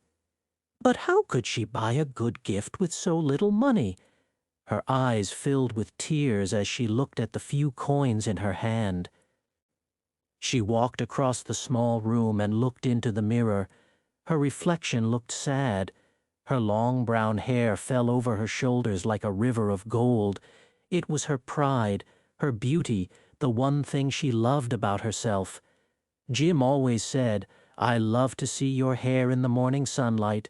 When I am tired at work, I think of your hair and I feel alive again." Della smiled sadly. Then she looked at the small table where Jim's old watch usually lay. That gold watch was his treasure. It had belonged to his father and before that to his grandfather. It was not a new watch, but it was full of memories. Della suddenly stood up. Her eyes were full of a new idea. She put on her thin old coat and her small hat. She took her purse and ran out into the street. The wind was cold and the snow touched her face, but she didn't stop. She walked quickly to Mrs. Sofronie's hair store. Mrs. Sofronie was an old woman who bought women's hair and made wigs from it. When Della entered, Mrs. Sofronie looked at her. "Will you buy my hair?" Della asked softly. "I can give you $20, Mrs. Sofronie said, touching Della's long hair. "Please take it quickly," Della replied. She tried to be brave. In a few minutes, Della's beautiful hair was gone. She looked strange, almost like a little girl. She didn't want to see her reflection, but in her hand was $20, and her heart was beating fast. She ran through the streets again, looking in every store window. She wanted the perfect gift for Jim. She looked at scarves, gloves, and books, but nothing felt right. Then she saw it in one small shop window, a simple but beautiful gold chain for a pocket watch. It was strong and elegant, just like Jim. "How much?" she asked the shopkeeper. $21, he said. Della smiled. "It's perfect." She paid all her money, $21, and left with $1 in change. Her hair was gone, but her heart felt light. She imagined Jim's smile when he saw the chain. She could almost hear him saying, "Della, this is exactly what I wanted." When she returned home, she looked at herself in the mirror again.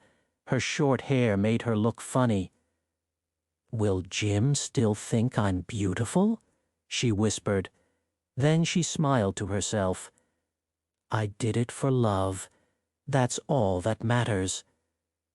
She prepared dinner, cleaned the small table, and waited for Jim to come home. Her heart was beating faster with every sound in the hallway. At 7 o'clock, Jim opened the door. He looked tired as usual, wearing his old coat and shoes, but when his eyes saw Della, he stopped. He didn't say a word. He just looked at her short hair, her changed face, her nervous smile. Della ran to him and said, "Jim, please don't look at me like that. My hair will grow again. I cut it because I wanted to buy you a Christmas gift. Let's forget about my hair. Let's be happy, it's Christmas tomorrow." Jim didn't speak. Slowly he put something from his pocket onto the table. It was a small box. He smiled quietly and said, "Della, before you open this, I want to say that no haircut could ever make me love you less. You are still the most beautiful woman in the world to me." Della opened the box, and for a moment she couldn't breathe. Inside were two beautiful, expensive combs, the same combs she had looked at many times through a shop window on 5th Street, combs with shining jewels that she had always dreamed of wearing in her long hair. Tears came into her eyes. She touched the combs and laughed softly. "Oh, Jim, they are so beautiful, but my hair is gone." Then she smiled bravely. "Wait, I have something for you too." She gave him the small box with the golden chain inside. "Now your watch will have a home, Jim," she said happily. But Jim didn't open his watch. He smiled and sat down quietly. "Della," he said, "let's put our gifts away for a while. I sold my watch today to buy you these combs." For a moment there was silence. The little room was full of love and sadness together. They looked at each other and then both started laughing. They had given away their most precious things, and yet they felt richer than ever before. Della's eyes were full of tears, but her heart was full of light.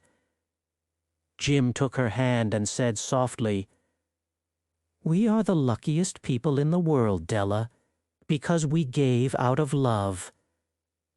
That night they sat together eating simple food, but their hearts were warm.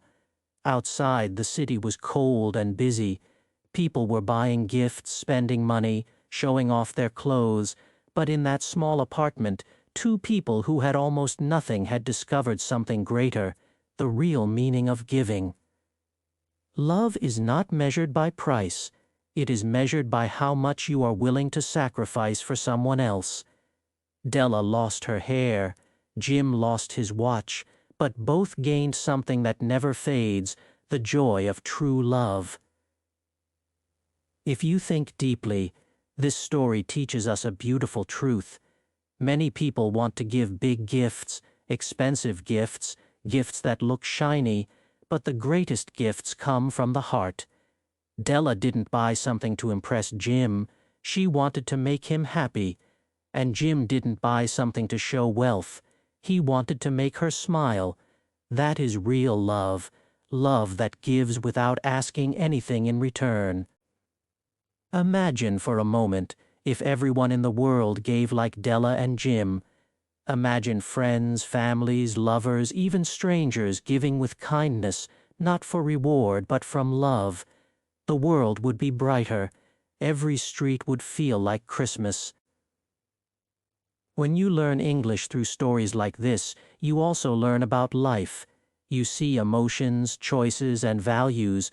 You understand how words like love, gift, sacrifice, care, and smile are not just vocabulary, they are pieces of human experience. Della and Jim are not heroes from a fantasy. They are ordinary people, just like us. They struggle, they work hard, they worry about money, but they show that even the poorest people can be rich in heart. Sometimes we think happiness comes from success, big houses, or fame, but happiness often lives quietly in small rooms between two people who love each other sincerely. The next morning, when Christmas arrived, the sun entered through the small window of their apartment. Della looked at her short hair in the mirror and smiled. Jim looked at his watch chain on the table and laughed softly. Both knew they didn't lose anything. They had given and received love. That was their real Christmas gift. Every time you think about giving, remember Della and Jim. Sometimes we give money. Sometimes we give time. Sometimes we give words of comfort. All gifts are beautiful when they come from the heart. Life often tests us. It takes something away to give something better. Della lost her hair, but she gained deeper love. Jim lost his watch, but he gained a greater understanding of what it means to care. That is why this story, written more than 100 years ago, still touches hearts today, because it speaks a language everyone understands, the language of love. Maybe you too have someone you love deeply. Maybe you want to show your care but feel you don't have enough money or things to give. Remember, your love, your time, your kindness are the most valuable gifts. Even a smile or a word of encouragement can be magic.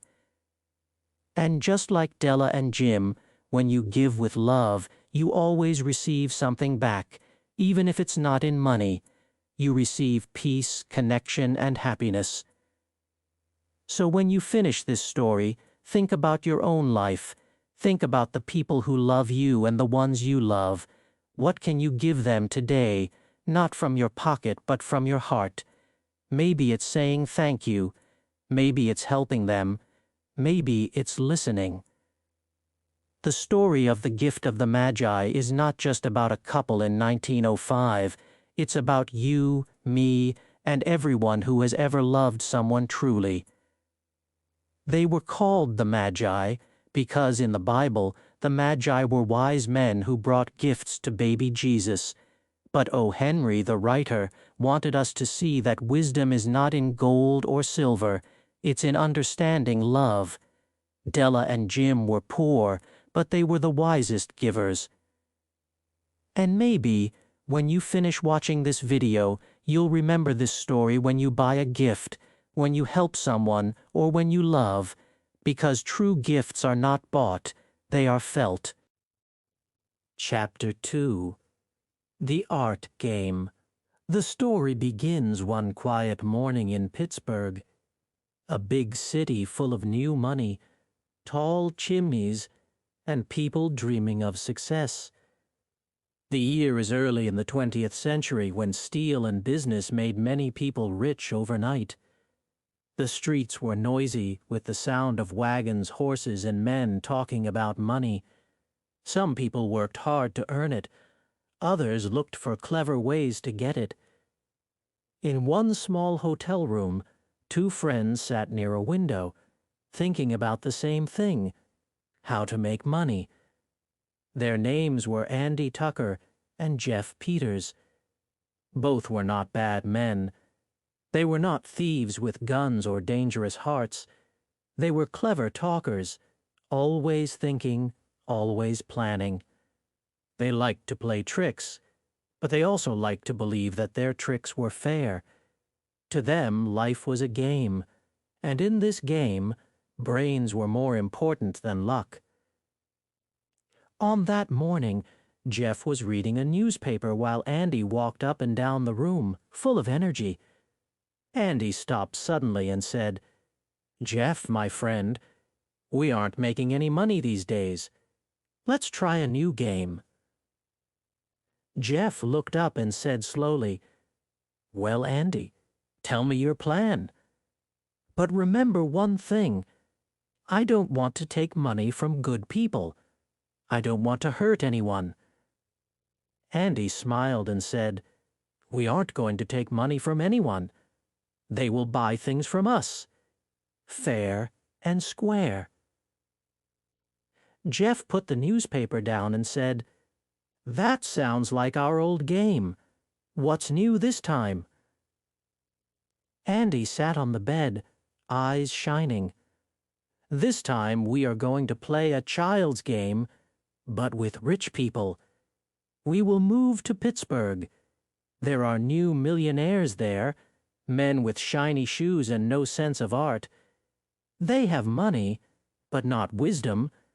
They worked for years in factories, and now they want to buy beautiful things to look like gentlemen. We can help them." Jeff looked at Andy with surprise. "Why Pittsburgh?" Andy answered, "Because those millionaires have new money. Old money knows too much. New money wants to show off. We can find a man who wants to look like a cultured gentleman. He will pay anything to own something rare and beautiful." Jeff shook his head slowly but smiled. "You always have ideas, Andy. What will we sell him?" Andy stood up proudly. "You'll see. Let's get to work." 3 days later, the two men were sitting again in the same hotel room. Andy had been busy walking around the city, visiting cafes, talking to people. He came in that evening looking excited. "Jeff, I found him," he said. "I met a millionaire."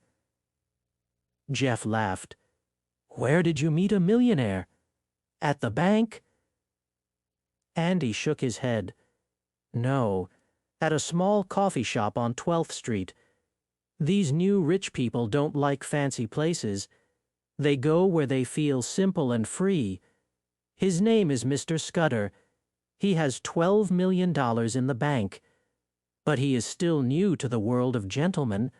He wants to learn about books, music, and art. He told me he wants to become a man of culture." Jeff smiled kindly. "And how do you plan to help him?" Andy looked clever. By selling him something beautiful, something he thinks is rare, something with a story. He has many expensive paintings in his house, but there's one thing he loves most: a small gold horse from Egypt. He says it's more than 2,000 years old. It's his treasure. And here's the key. He believes there's another one like it somewhere in the world, the twin of his horse. He has been searching for it for years but can't find it." Jeff frowned. "But Andy, how will we find another gold horse from Egypt? We are not art experts." Andy laughed softly. "My friend, don't worry about that. Wait and see." The next afternoon, Andy came back to the hotel carrying a brown paper bag. He closed the door and looked around to make sure no one was watching. "Jeff, look at this," he whispered. Jeff opened the bag and gasped. Inside was a small, shining gold horse. It looked old, with tiny carvings and strange letters on its body. "Andy," Jeff said in shock, "is this real? Where did you get it?" Andy said calmly, "I found it in a small antique store near here. It was lying under some dusty old boxes. The old man who owned the shop didn't know its value. He wanted $35. I gave him $25 and brought it here." Jeff looked again at the golden horse. "It looks exactly like the one Mr. Scudder has." Andy smiled slowly. "Exactly, my friend. And that's the magic. Mr. Scudder believes there are two horses. He already has one. He'll think this is the missing twin, and you, my dear Jeff, will sell it to him." "Me?" Jeff asked. "Why me?" "Because you have a kind face and a soft voice. You look like a teacher, not a trickster. You will tell him that you are an art expert from New York, and you just found this piece. You want to sell it to a collector. He will come running." Jeff didn't like the idea. "Andy, I told you, I don't want to cheat anyone." Andy patted his shoulder. "We're not cheating him. He's buying what he already loves. He'll be happy. You'll see." That evening, Jeff called Mr. Scudder. "Good evening, sir. My name is Peters. I'm an art teacher and collector. I have a small Egyptian statue that looks exactly like the one in your collection. Perhaps we should meet." Scudder's voice on the other end was full of excitement. "Really? You have it? The other golden horse? I must see it. I'll come at once." Within an hour, Mr. Scudder arrived at their hotel. He was tall, proud, and looked nervous, like a child meeting his dream. When Jeff showed him the golden horse, Scudder's face lit up. "It's beautiful," he whispered. "It's the twin of my horse. Look, Even the tiny marks are the same. I can't believe this." Jeff smiled politely. "Yes, sir. I knew you had the other one. I thought you might like to have both. I was thinking of selling it to my art school, but maybe it belongs with you." Scudder looked at him quickly. "No, no. I must have it. I'll pay you $2,500. Jeff pretended to hesitate. "It's worth much more, sir, but if it makes you happy, I'll accept." Mr. Scudder took out his checkbook with shaking hands and wrote the amount. He thanked Jeff again and again. "Now I'll have both horses in my house, together at last." After he left, Jeff ran to Andy's room. "He bought it, Andy. He was so happy he almost cried. Here's the money." Andy checked his watch and said calmly, "Good. Let's catch the 10:45 train to Cincinnati." Jeff looked confused. Why leave now? Everything went perfectly. He has his 2 horses, and we have the money. Andy smiled a strange smile. "He doesn't have 2 horses, Jeff. He still has 1. Jeff froze. "What do you mean?" Andy sat back and laughed quietly. "When I went to his house yesterday, he showed me his golden horse. While he was talking, I slipped it into my pocket. The one we sold him was his own horse." Jeff stared at him in shock. "Andy, you stole from him?" Andy said calmly, "Yes, but listen. We didn't take his money unfairly. We gave him what he wanted. He believed he bought the missing horse. He's happy. We're happy. Everyone wins." Jeff shook his head. "Andy, that's not right." Andy stood up and started packing. "Right or wrong, my friend, the train leaves in an hour." They left the city that night, carrying $2,500 in their bag. Mr. Scudder was sleeping peacefully in his grand house, dreaming about his 2 golden horses. In the morning, when he looked at his collection, he would still see 1 horse and believe the other was safe somewhere in the city. This is how life plays strange games. Some people use their brains to create beauty, others to create tricks. Andy believed he was smart, and maybe he was. But smartness without honesty is a dangerous thing. When you read this story, you understand how greed works. Mr. Scudder had more money than he could ever spend, yet he wanted more. More beauty, more fame, more satisfaction. Andy and Jeff saw that hunger and used it. In the end, both sides were fooled by the same thing: desire. If you think deeply, every person in this story wanted something. Andy wanted quick money. Jeff wanted to believe he was honest. Scudder wanted to look rich in taste and culture. All of them were searching for something outside themselves, and that's why they lost the game of truth. In life, we often see people like that. They chase things because they think owning more will make them more important. But real value never comes from gold or art. It comes from honesty, from peace in your heart, from sleeping at night knowing you hurt no one. Maybe you too have seen people who try to look better than they are. They wear expensive things, speak fancy words, and act superior. But inside, they are afraid someone will discover their emptiness. That fear makes them easy to fool. And that is the lesson in this story. Greed and pride open the door for trickery. Andy Tucker and Jeff Peters were not evil. They were reflections of human cleverness without conscience. They used words like tools and made plans like artists. But what they never learned was that wisdom without kindness is like a ship without a compass. It can sail fast, but it never knows where to go. If you ever feel tempted to trick someone, remember Mr. Scudder and Andy. Remember how easily happiness can turn into shame. When you choose honesty, maybe you earn less, but you sleep better.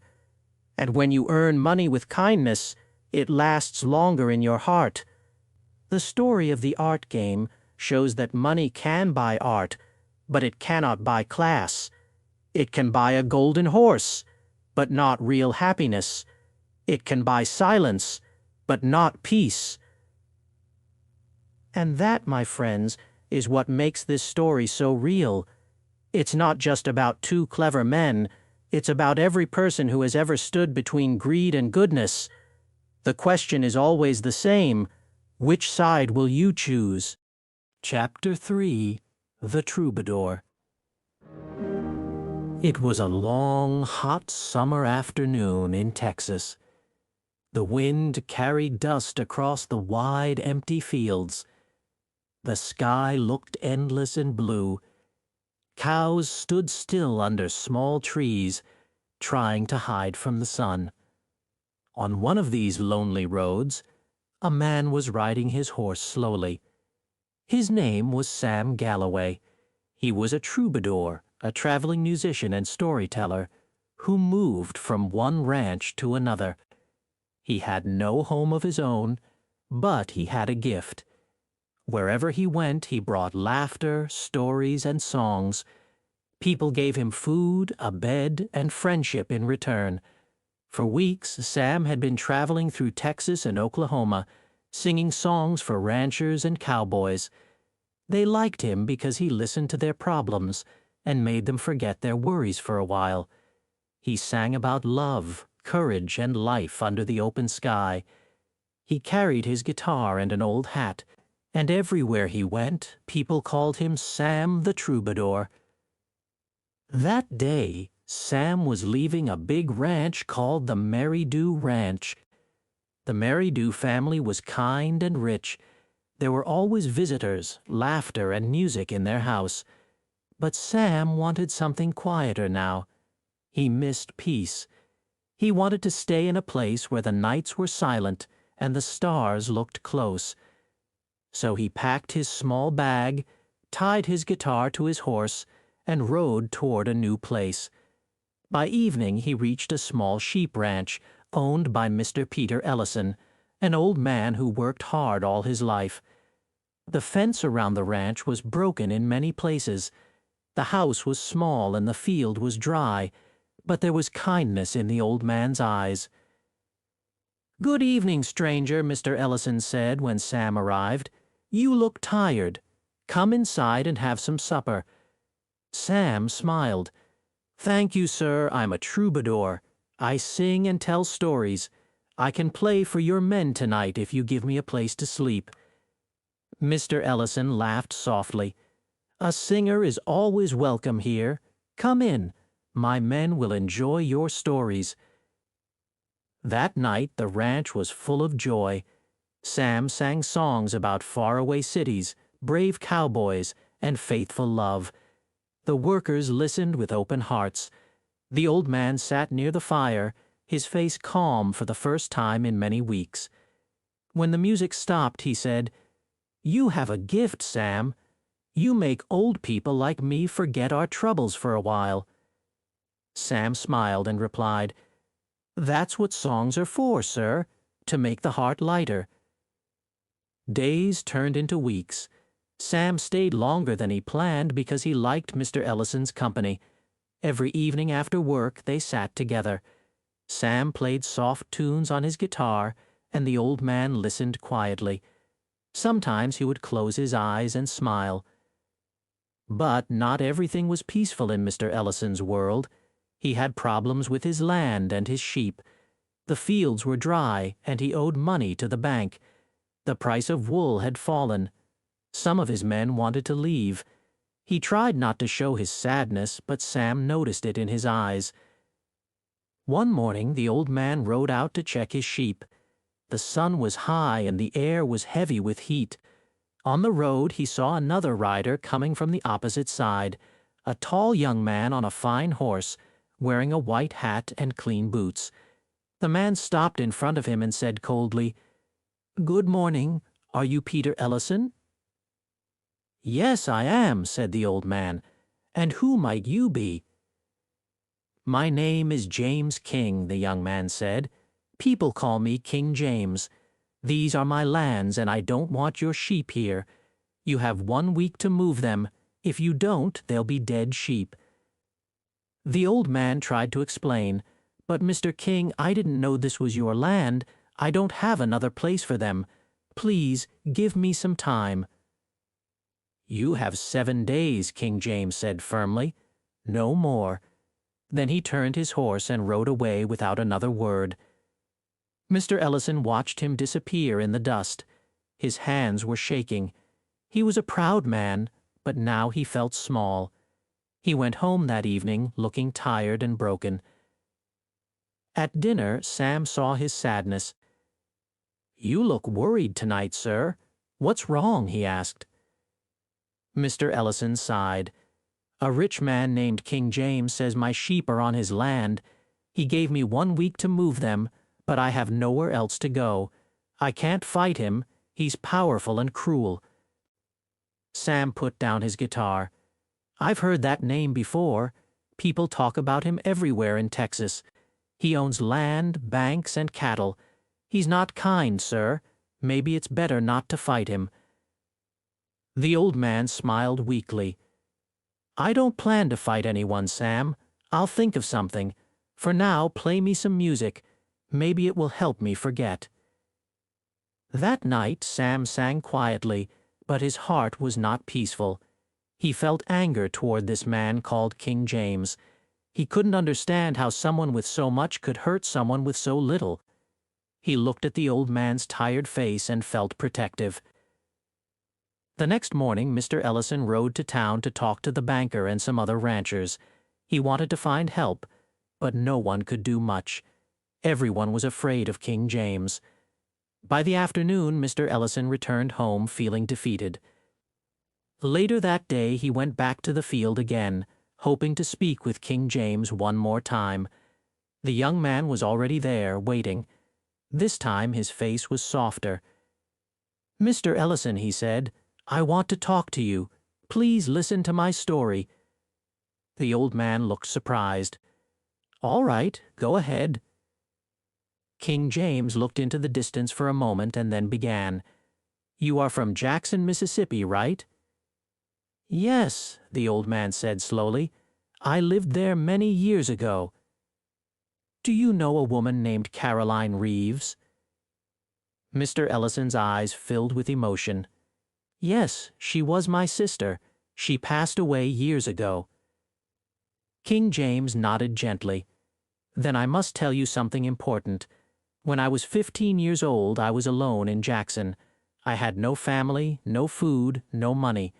Your sister saw me on the street one winter day. She took me into her house. She fed me, gave me clothes, and found me a job at the hotel. Every Sunday she invited me to her home. She treated me like her own son. Because of her kindness, I was able to save money and start a small business. Years passed. I moved to Texas, bought land, and became rich. But I never forgot her kindness. She gave me a gold watch and said, James, remember to help others when you can. And now I find her brother standing before me. The young man smiled softly. Mr. Ellison, I owe everything to your sister. You don't have to move your sheep. Keep them here as long as you want, and if you need money, I will help you. I'll put $2,000 in your bank tomorrow morning. Go to the store, buy what you need. I'll speak to the storekeeper myself. You don't have to worry any more. The old man's eyes filled with tears. I don't know what to say, son. You're a good man. My sister would be proud of you. King James shook his hand firmly. I'm only repaying a debt of kindness, sir. As the young man rode away, Mr. Ellison felt light for the first time in months. His problems were over. He smiled all the way back to the ranch. He wanted to tell Sam the good news. But when he entered the house, Sam was not there. His guitar was gone. The old man waited for hours, but Sam didn't return. It was late evening when the door finally opened. Sam walked in, his clothes covered in dust. His face looked serious. Where were you, Sam? The old man asked. You're very late tonight. Sam didn't smile. He sat down at the table quietly. "Mr. Ellison, I went to the town of Frio today. I looked for King James." The old man frowned. "Why would you do that?" Sam looked straight at him. "Because I wanted to protect you. I took your big knife with me. I found him in a hotel behind the theater. He saw me coming. His hand went to his gun, but I was faster. You don't need to worry about him any more."